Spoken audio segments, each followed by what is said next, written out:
السلام عليكم ورحمة الله.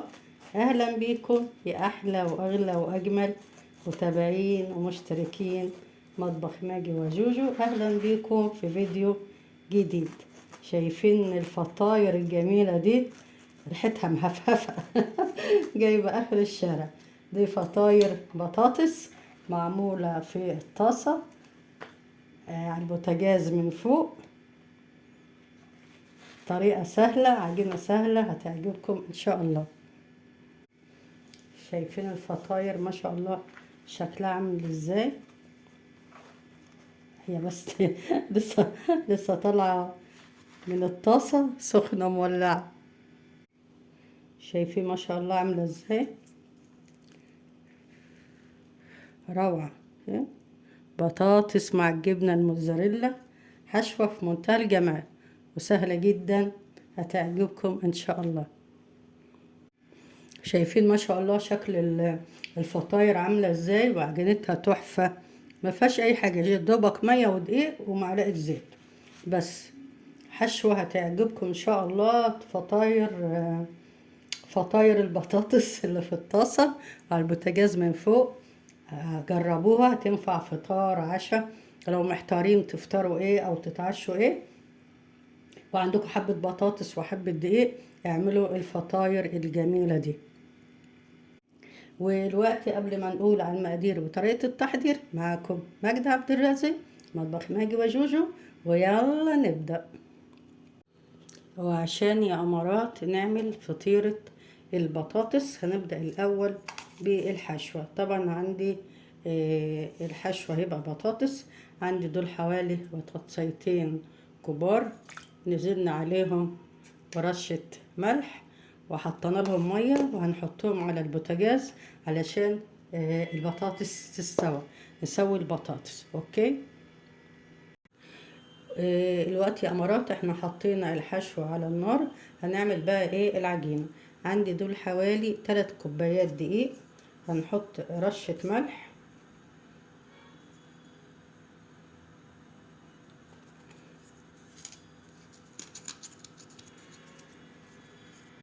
ونقلب الدقيق مع الملح. عندي عجينة سهلة خالص، يعني ما فيهاش اي حاجة، يا دوبك دقيق ومية وخلاص. عندي كوباية مية، هنحط بقى المية حبة حبة عشان ايه ما العجينة ما تطرش مني. تمام.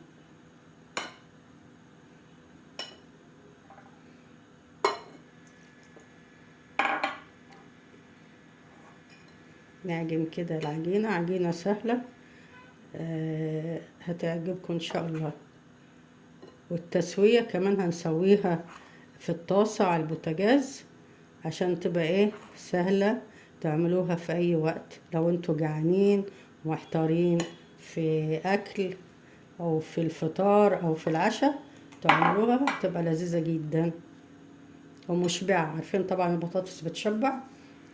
وصفة مشبعة. لسه بعجن في العجينة اهو. طبعا انا حطيت مية بس بقتش باقي شوية لسه في الكوباية، وهنعجن ونشوف. انا عايزة العجينة دي تكون طرية. تمام. بتلزق في الايد وتكون ايه طرية عشان تدينا نتيجة كويسة.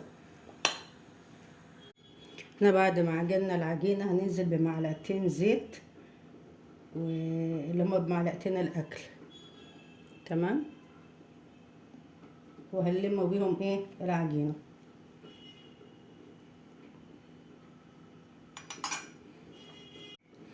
انا كده بعجن العجينة مع الزيت عشان نلم العجينة. شايفين القوام تبقى طرية كده.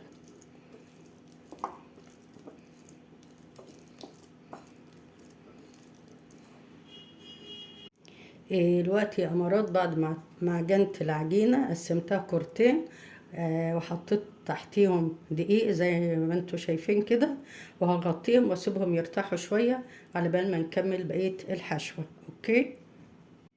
خلاص يا امارات البطاطس استوت معانا اهي وصفتها. نصفيها كويس قوي من المية ونهرسها بقى ايه وهي سخنة علشان تتهرس معانا بسرعة. اوكي.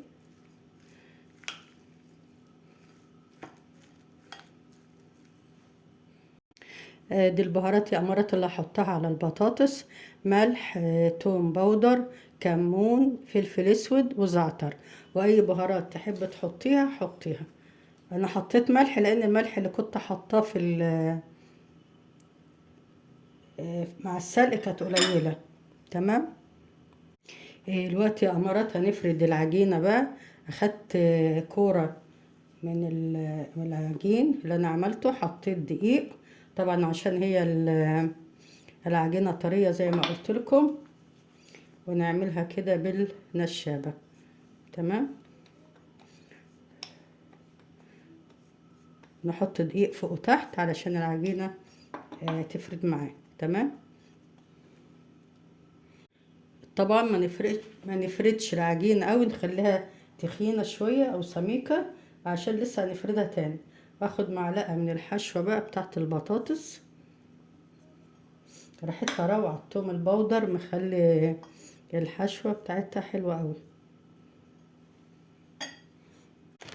وهنحط شويه جبنه موتزاريلا، دول اختياري، موجود لو في ما فيش مش مشكله. حبه كده.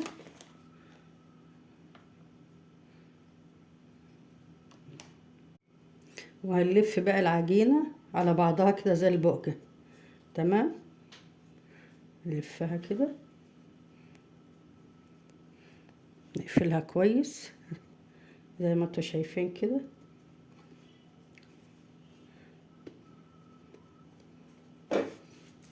وهاجي افردها برضو، بس هفردها ايه بالراحة.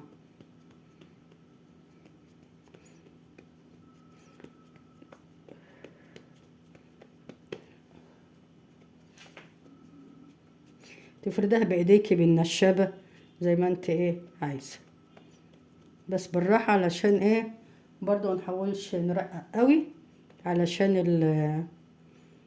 الحشو ما يطلعش. تمام كده، حلو قوي، حجمه حلو قوي.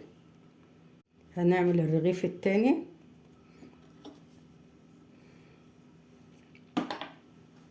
العجينة ما شاء الله تحفة.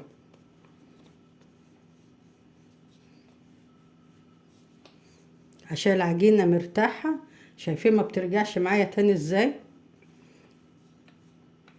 هنفردش قوي برضو لان لسه ايه هنفردها تاني. وهناخد برضو من الحشو، حشوة البطاطس،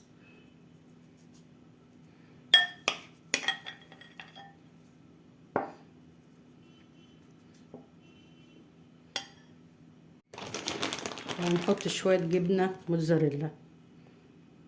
زي ما قلت لكم ايه الجبنة دي اختياري.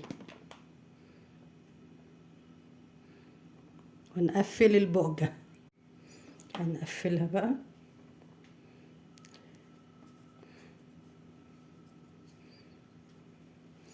اهم حاجة تحطوا دقيق يا امارات عشان العجينة طرية، عشان تعرفوا ايه تفردوها. اوكي. نحط دقيق ونفردها. شايفين ما شاء الله العجينة. الوقت هنسويها على البوتاجاز. هنحط طاسة ونحط فيها حبة زيت، ونسوي الفطاير التحفة دي على البوتاجاز من فوق. دلوقتي يا امارات انا حطيت الطاسة على النار وحطيت فيها شوية زيت، نزلت بالرغيف اهو. تمام. تبقى النار متوسطة، نغطيه عشان يستوي من فوق. دلوقتي هنقلب الرغيف بالراحة كده. بسم الله الرحمن الرحيم.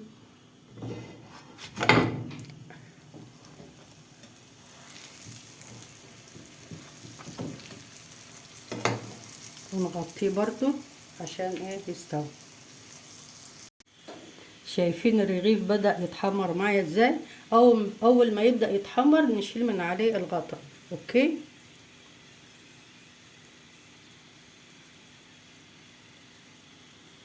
شايفين ما شاء الله الرغيف يتحمر ازاي. لو الرغيف فيه زيت نحطه على مناديل مطبخ، نحط عشان يمتص الزيت اللي فيه. اوكي. وصفة النهاردة خلصت، لكن وصفاتي لسه ما خلصتش. كنت معاكم ماجدة عبد الرازق، مطبخ ماجي وجوجو. أسيبكم في رعاية الله وأمنه. مع السلامة.